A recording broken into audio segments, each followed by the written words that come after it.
অমিয় নাথৰ কথাৰে কবিতাৰ শিৰোনাম তহঁতে দুখ নকৰিবি অ। আই পিতাই তহঁতে দুখ নকৰিবি অ। কিমান নিষ্ঠুৰ মোৰ বাবে অমানিশা।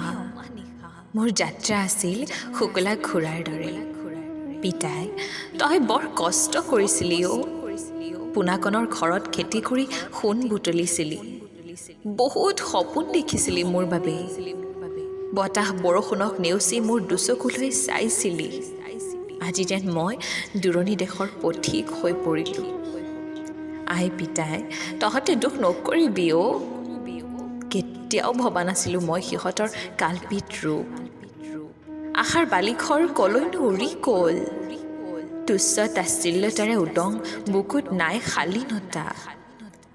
তহঁতৰ সপোনবোৰ ইতিহাসত থমকি ৰ'ল।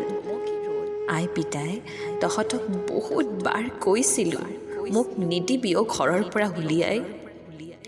কাল শত্ৰুৱে ৰৈ আছে মোলৈ বাট চাই। নিষ্ঠুৰ সেই পাশবিকবোৰৰ বাবে কিমান আনন্দ। নোৱাৰিলিনে পিতাই তহঁতে এযোৰ কাপোৰ দিবলৈ। আই তয়ো আজি নৰিয়াত। পিতায়ো আজি চকুৰে নেদেখা হ'ল। অসহায় ৰূপত কোনেনো বুজিব দুখৰ বেদনা। নহ'লো মই আজি মনালিছাৰ ৰূপত মুকুতা ৰাণী। আন্ধাৰে বিয়পাই তুলিছিল মোৰ দুচকুত। একো নাই দিবলৈ আই পিতাইৰ খেতা পৰা সপোনবোৰত। সিহঁতে মোক মিছাতে লৈ গ'ল সাগৰৰ গভীৰতালৈ। এজাক পাশবিকৰ পাশাশিলত মই আজি অসহায় হৈ পৰিলোঁ।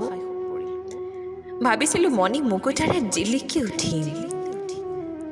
আজি যেন অমানিশাৰ আন্ধাৰে বিয়পালে।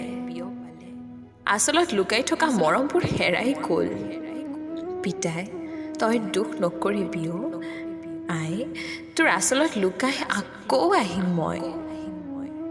এজাক বিষাক্ত বৰষুণৰ টোপালবোৰে ধুই নিলেহি অচিন দেশলৈ। এনেদৰে শুই পৰিম মই জীৱনৰ বাবে। বগা চাদৰৰ আগলি সূতাই ঢাকিলে মোৰ মুখখনি। আই পিতাই তহঁতে নাক কান্দিবি অ। যাওঁগৈ মই জীৱনৰ মেলা নিমাগি। আই অ পিতাই অ তহঁতে দুখ নকৰিবি অ। তহঁতে কুশলে থাকিবি।